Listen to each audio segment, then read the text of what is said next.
কার্শিয়াং, যাকে বলা হয় land off white orchids, Darjeeling জেলার একটি ছোট্ট পাহাড়ি শহর কার্শিয়াং।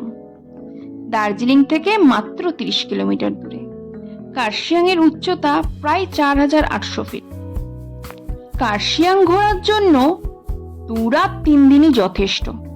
সেই মতোই প্ল্যান করে আমরা বেরিয়ে পড়েছিলাম কার্শিয়াং এর উদ্দেশ্যে। ডে 1, কিভাবে কার্শিয়াং পৌঁছালাম, কোথায় থাকলাম, সব নিয়েই আজকের ভিডিও। তো বন্ধুরা, এই সমস্ত তথ্য জানতে অবশ্যই ভিডিওটা শেষ পর্যন্ত দেখবেন। কার্শিয়াং শিলিগুড়ি থেকে মাত্র 47 কিলোমিটার দূরে, আর এনজিপি থেকে প্রায় 53 কিলোমিটার, আর যার কাছের বিমানবন্দর বাগডোগরা। কার্শিয়াং পৌঁছতে সময় লাগে মাত্র 1 থেকে 1.5 ঘন্টা। এনজিপি থেকে শেয়ার গাড়ি কিংবা রিজার্ভ গাড়ি দুভাবেই কার্শিয়াংয়ে পৌঁছে যেতে পারি আমরা। শেয়ার গাড়িতে ভাড়া লাগে 200 টাকা, আর রিজার্ভ গাড়িতে 2000 থেকে 2500 টাকা। কার্শিয়াং এর আবহাওয়া সারা বছরই মনোরম, তবে দার্জিলিং এর মতো তীব্র ঠান্ডা এখানে পড়ে না। কার্শিয়াং যাওয়ার 2টো রাস্তা রয়েছে, একটি পাংখাবাড়ি রোড আর একটি রোহিণী রোড। আমরা গিয়েছিলাম পাংখাবাড়ি রোড হয়ে। আকাশ পরিষ্কার না থাকায় আর চারিদিকটা বেশ কুয়াশায় ঢাকা থাকায় আমরা কিন্তু যাওয়ার পথে খুব একটা ভালো ভিউ পাইনি। তবে পাহাড়ি রাস্তায় যেমনই হোক আমার এমনিই ভীষণ ভালো লাগে। কার্শিয়াং এর পর্যটন একটি বিশাল অংশ হলো চা বাগান। আপনি যদি চা বাগানের ভক্ত হন তবে আপনি হতাশ হবেন না, কারণ কার্শিয়াং শহরের কেন্দ্রস্থল 2টি বৃহৎ চা বাগান, মাকাইবাড়ি এবং আম্বুটিয়া। এই সুন্দর পরিবেশে সমৃদ্ধ কার্শিয়াং নিঃসন্দেহে স্বর্গের এক টুকরো। এই মনোরম আবহাওয়ার জন্য বছরের যে কোনো সময় এই শহরটি পরিদর্শন করা যেতে পারে। কার্শিয়াংয়ে থাকাটা নিজের মধ্যে একটা স্মরণীয় অভিজ্ঞতা, কারণ এখানে থাকার জন্য অনেক বিকল্প রয়েছে। বাজেট হোটেল থেকে শুরু করে বিলাসবহুল হোটেল, এমনকি হোমস্টেও রয়েছে। তবে আমি বরাবরই শহরের কোলাহল থেকে একটু দূরে নির্জন পরিবেশেই থাকতে ভালোবাসি। তবে আমরা ছিলাম হোমস্টেতে, যেটি কার্শিয়াং টাউন থেকে মাত্র 2 মিনিট দূরে, দ্য রিভার ভিউ হোমস্টে। হোমস্টের ফোন নাম্বার আমার ডেসক্রিপশন বক্সে দেওয়া থাকলো, আপনারা চাইলে অবশ্যই এই নাম্বারে ফোন করে বুকিং করতে পারেন। দুপুর 12টা নাগাদ আমরা আমাদের হোমস্টেতে পৌঁছই এবং আমাদের রুমের সামনেই যে ওপেন প্লেস রয়েছে সেখানে দাঁড়িয়ে অসাধারণ দৃশ্য উপভোগ করতে থাকি। আপনাদের সকলের উদ্দেশ্যে বলি, আমার ছোট্ট বেবির কিন্তু এটা প্রথম ট্রিপ ছিল, যার জন্য এই ট্রিপটি আমাদের কাছে আরও বেশি স্মরণীয় হয়ে ওঠে। হোমস্টেতে পৌঁছেই খুব খিদে পেয়ে গিয়েছিল, তাই আমরা ম্যাগি এবং কফি অর্ডার করি, কারণ লাঞ্চ করতে তখনও অনেকটাই দেরি ছিল।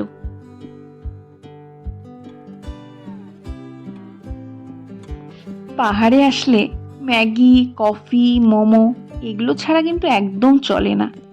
যাই হোক, কফি খেতে খেতে এই সুন্দর পরিবেশটা একটু উপভোগ করতে করতেই সময় কেটে গেল।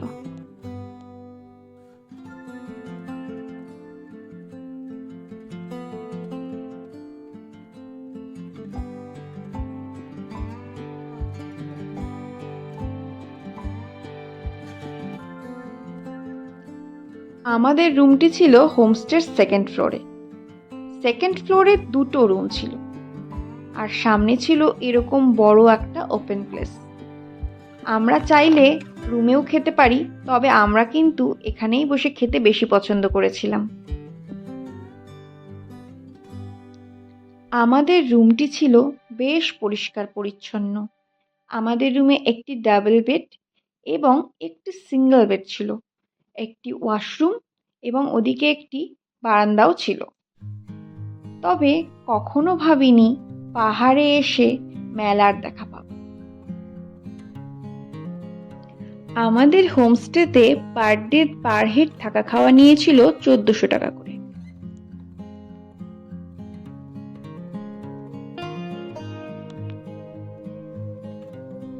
তারপর বারান্দার দরজা খুলে বাইরে যেতেই দেখা মেলে নাগরদোলনা।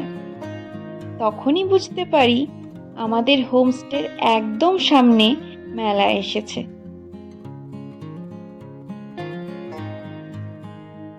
যাই হোক, কিছুক্ষণ পরেই আমাদের লাঞ্চ চলে আসে।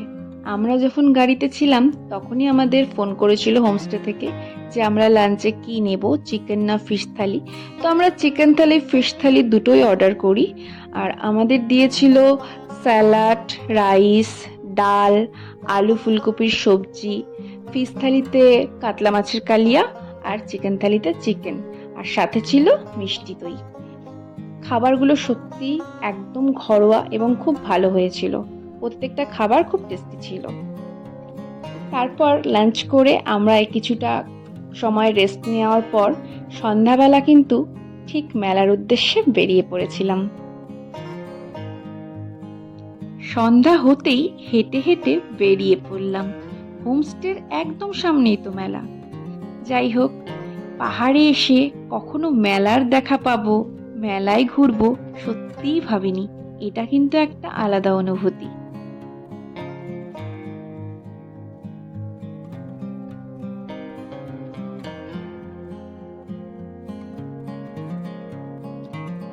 তারপর টিকিট কাউন্টার থেকে টিকিট কেটে ঢুকে পড়লাম মেলায়।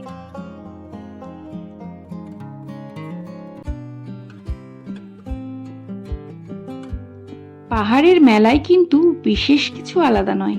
নাগরদোলা, বাচ্চাদের ঘোরার জিনিস, নৌকা, প্রায় সবই কিন্তু এসেছিল। আমার ছোট্ট বেবি কিন্তু মেলায় গিয়ে বেশ মজা পেয়েছে, খালি এদিক ওদিক তাকিয়ে দেখছিল।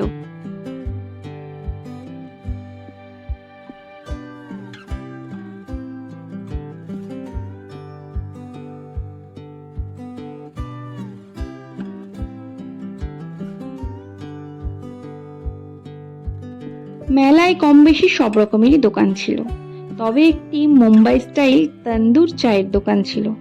আমি কিন্তু নিয়েছিলাম 2 কাপ তন্দুর চা।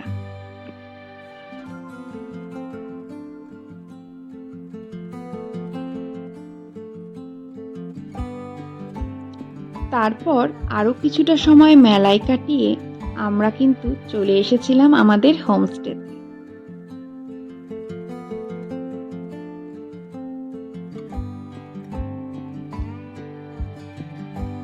এই আমাদের হোমস্টে।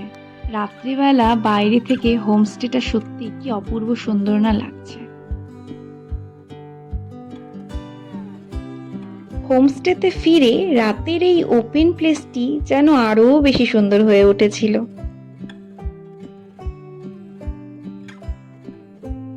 তারপর আমাদের ডিনার চলে আসে। ডিনার খেয়ে আমরা তাড়াতাড়ি শুয়ে পড়ি, কারণ নেক্সট ডে আমাদের ছিল সাইট সিন।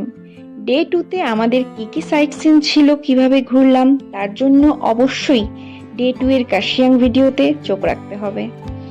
আমাদের ডিনারে ছিল রুটি, চিলি চিকেন, স্যালাড এবং মিষ্টি। এই রকম সুন্দর ওপেন প্লেসে বাইরের ঠান্ডা ঠান্ডা হাওয়া, এর মধ্যে বসে ডিনার করছিলাম। সত্যি খুব ভালো লাগছিল।